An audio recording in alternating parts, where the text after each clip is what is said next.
2 Kings. Chapter 12. Verse 1. In the 7th year of Jehu, Joash became king, and he reigned in Jerusalem 40 years. His mother's name was Zibiah. She was from Beersheba. In the 7th year of Jehu, Joash became king, and he reigned in Jerusalem 40 years. His mother's name was Zibiah. She was from Beersheba. Verse 2. Joash did what was right in the eyes of the Lord all the years Jehoiada the priest instructed him. Verse 3. The high places, however, were not removed. The people continued to offer sacrifices and burn incense there. Verse 4. Joash said to the priests, "Collect all the money that is brought as sacred offerings to the temple of the Lord." The money collected in the census, the money received from personal vows, and the money brought voluntarily to the temple. Verse 5. Let every priest receive the money from one of the treasurers. Then use it to repair whatever damage is found in the temple. Verse 6. But by the 23rd year of King Joash the priests still had not repaired the temple. Verse 7. Therefore King Joash summoned Jehoiada the priest and the other priests and asked them, "Why aren't you repairing the damage done to the temple? Take no more money from your treasurers, but hand it over for repairing the temple." Verse 8. The priests agreed that they would not collect any more money from the people and that they would not repair the temple themselves. Verse 9. Jehoiada the priest took a chest and bored a hole in its lid. He placed it beside the altar, on the right side as one enters the temple of the Lord.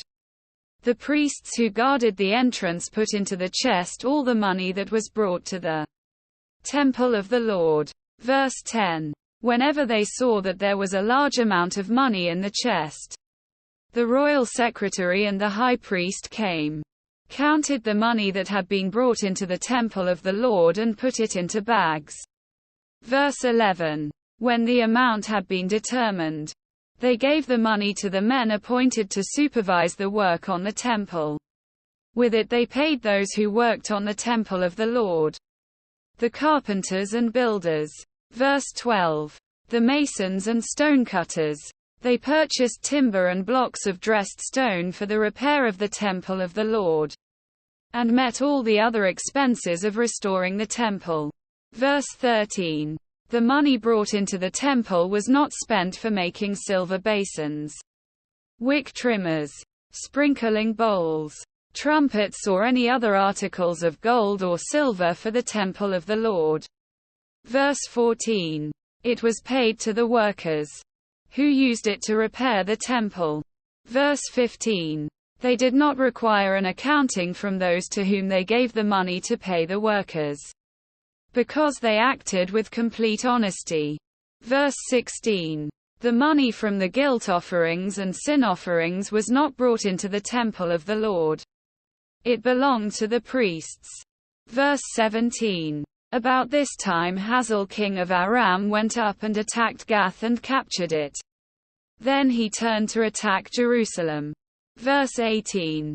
But Joash king of Judah took all the sacred objects dedicated by his predecessors, Jehoshaphat, Jehoram and Ahaziah, the kings of Judah, and the gifts he himself had dedicated, and all the gold found in the treasuries of the temple of the Lord and of the royal palace.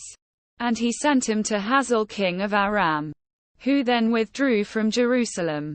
Verse 19. As for the other events of the reign of Joash, and all he did, are they not written in the book of the annals of the kings of Judah? Verse 20. His officials conspired against him and assassinated him at Beth Millo, on the road down to Silla. Verse 21. The officials who murdered him were Jozabad son of Shemith and Jehozabad son of Shomer. He died and was buried with his ancestors in the city of David. And Amaziah his son succeeded him as king.